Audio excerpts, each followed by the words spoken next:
Hello and welcome back to Grind Slime TV with me, your host Aaron, and today we're going to get into part 3 of my top 50 albums. This is part 3 of 10.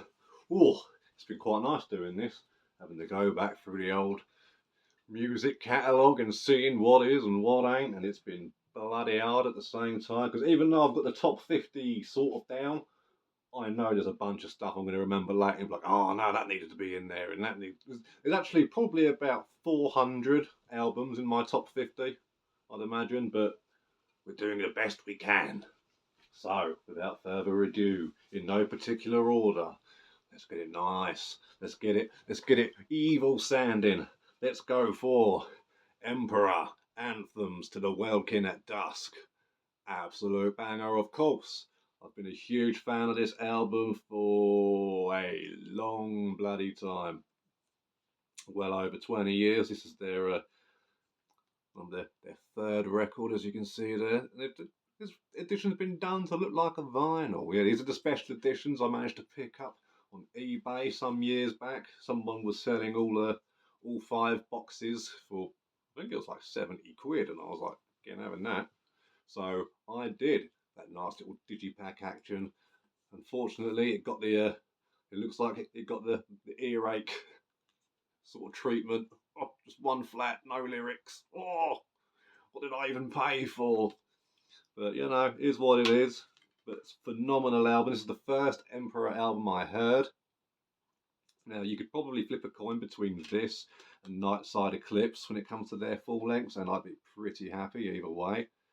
But this one does hold a very close place in my heart because this was the first one I heard, and it's just, oh man, I think this could be their probably their fiercest album of all of them.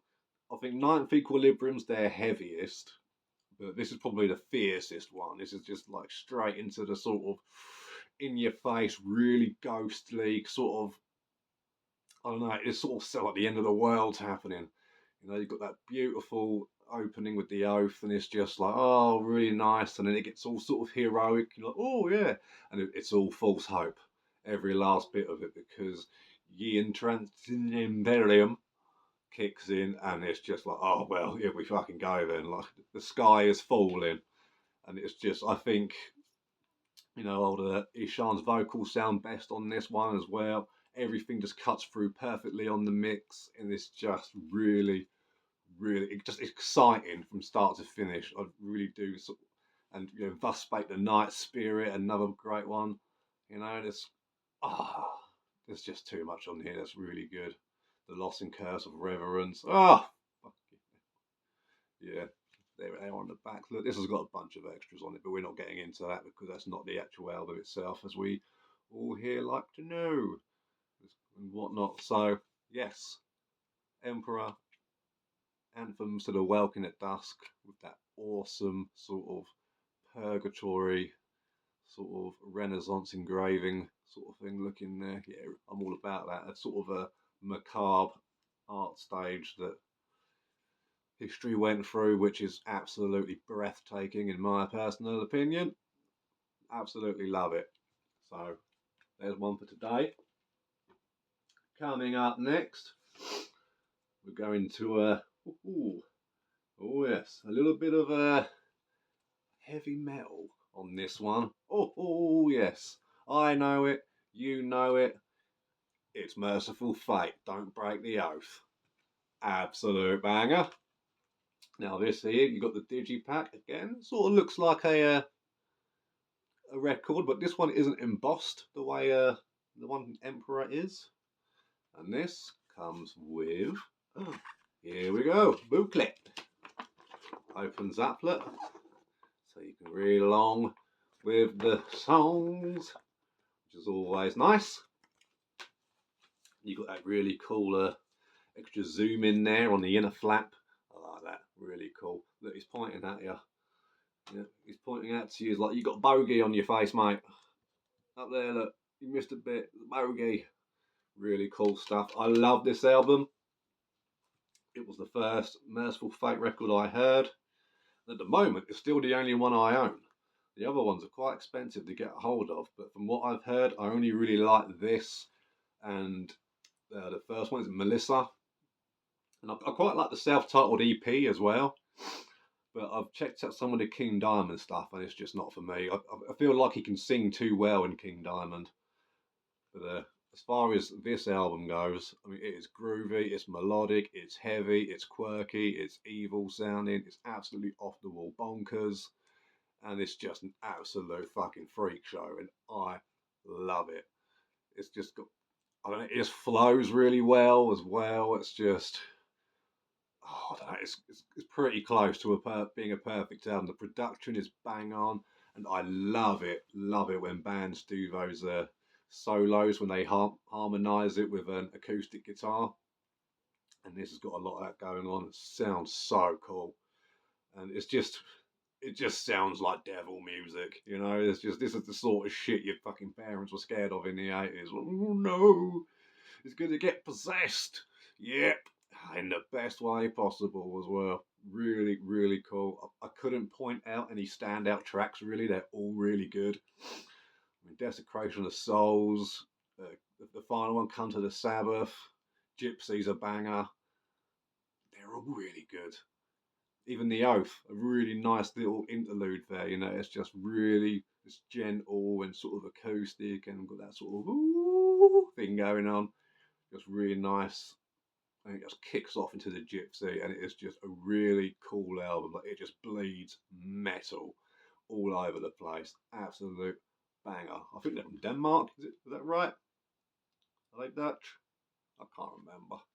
There's so many bands from so many places, you know, and they're from Norway, obviously. But yeah, so that's the second one on today's list. Coming up next, bit of a light one today, you know. Now this next one, out of all five of their first albums, you could just throw a dart at them, and I'd be like, "Yep, yeah, I'm happy with that one. That one will do." But this was the first album I heard from these guys, so this one holds that extra special place for me, as same as Emperor. So this one is Creator, Coma of Souls, and I absolutely love this album. It is heavy, it is catchy, the solos are fucking banging, the production is awesome. I think that the vocals on it just sound really, really on point. There's the back there, look, they're looking fancy. Oh yeah. Oh, I bet it's cold up there. Oh, bloody hell, look at him. Oh, can we hurry up, boys? I'm cold. Again. And they didn't do the record effect on this one, just the cool artwork. So that was nice and cool. You get your booklet, nice big chunky booklet. Lots of extra bits in there, really coolness there. Ooh, yes. Look at that, he's still bloody freezing, love him. Oh, gold. So yeah, so this one's really, really good. Like People of the Light is an absolutely great tune. Agents of Brutality, Terror Zone, When the Sun Burns Red, Mental Slavery. Every single one on here is an absolute belter. Just pure headbanging madness. Really, really cool. This is always getting spun. Well, out of all their first five albums, like I say, you know, be it Endless Pain, Extreme Aggression, Kill for Pleasure, or Pleasure to Kill, sorry, and what was the other one? Terrible Uncertainty. All fantastic. I mean, after this album, it drops off real fast. So this is the last one of their catalogue that I enjoy, and like I say, I absolutely enjoy this to the point where it's just dick pics all round for everybody. Just come join in the fun. So Creator, Coma of Souls, absolute fresh classic from 1990. These guys are from Germany. They got that whole sort of Teutonic thrash metal going on. They're part of the big four over from Germany, which is really cool. And yeah, so Coma of Souls, get on it.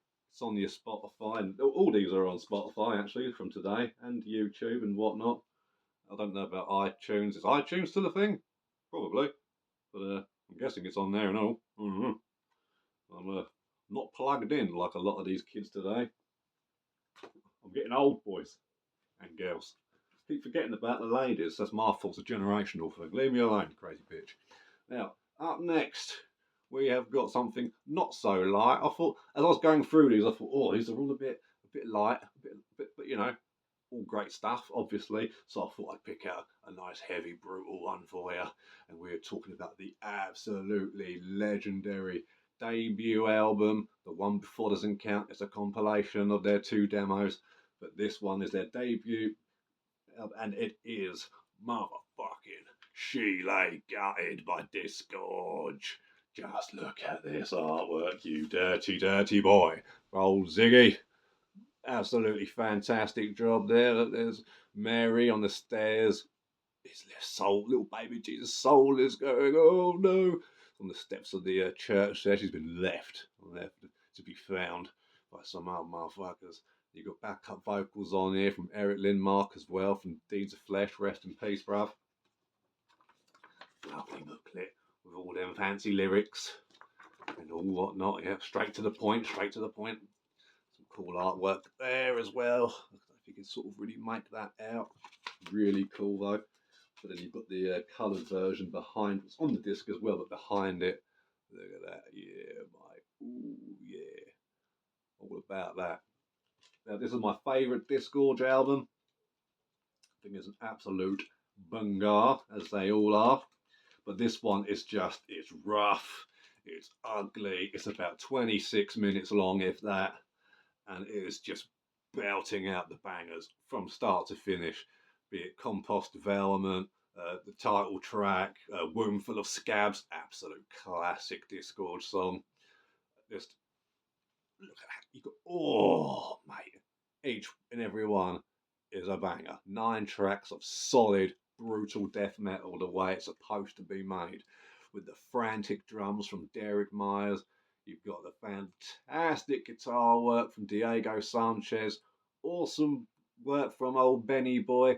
Rest in peace on the bass. And then, of course, you've got Mr. Matty Way on vocals. And that boy, he's got some special stuff going on. He's got that special sauce. Oh, yes, bleeding all over the place. Absolute death metal banger. Can't get enough of it. 99, I think this came out. Something like that. No, doesn't seem to say. Well, whenever. Oh no, copyright 2000. Okay, so 2000 it came out apparently. So there you go. Absolute belter. My favourite. I mean, you can't go wrong with any Disgorge in my opinion. They're all wicked. But this one here is the one that really does set them apart. I think it's just perfect. This is one of those ones that I put it on. As soon as it ends, I'm like, we ain't done yet, sunshine. Whack it back on again. Let's go. Oh, yes. Phenomenal stuff. Absolute banger. And coming up next is my favourite heavy metal album of all time. Oh, yes, I went there, I said it, and I bloody well mean it in all. People at home are going to gasp in shock, in horror. Drop them. And they're going to say, oh no, Aaron, that's not the best one. And I say, yes, yes, yes, yes, it is. Oh, yes, sir. We're talking about Painkiller by Judas Priest. Absolute British classic. And just look at that artwork, Ray. He's angry. There he is again on the back. Like, oh, mate, he's taking off. He don't give a shit. This album is absolutely perfect from start to finish. It is catchy, it is heavy. The guitar work is like at its peak, in my opinion. So is Rob's vocals, the drumming, just everything about this. The mix is fantastic. The songwriting is bang on, and it's just from start to finish, just 1 foot on the God box, claw in hand, and just belting it out to the fucking stars. Just absolute pure metal. Just, oh, and again, how can you pick favourite tracks from this bad boy? I mean, just listen to them.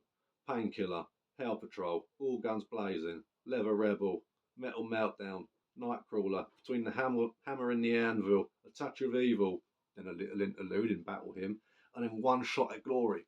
I can't choose which one of them is the best one. That's mental. That's like trying to pick a favourite kid. Just, absolute fucking destroyer of worlds. Cannot get enough of this record. It's my favourite heavy metal record of all time. And there was plenty of other ones that I love that come close, maybe, but this one, whenever it goes on, I'm like, nah, this is Aaron's. This is the number one when it comes to the HM. Absolutely. From 1990. Ooh, and it was recorded here in Kent as well, where I live, which is also very nice. So, you know, bit of all right. So, Painkiller by Judas Priest. Gotta love it. If you don't love it, that's absolutely fine. So, thank you for sticking through part 3 of 10 of my top 50. And again, let's get some conversation going in the comments again. It's nice when you guys join in. I love hearing about what albums you guys like and what I should be checking out, or maybe what I haven't checked out and you guys feel is absolutely mandatory, or maybe you've got a different Disgorge album that you like. For California. And there is also a Disgorge from Mexico, as most of you know, I'm sure, but for all you new kids, so if you ever get confused, that's the California one, which for me is the better one, but I do love that first album from Disgorge from Mexico, but more on that another day. So cheers for sticking around, support the underground, and yeah,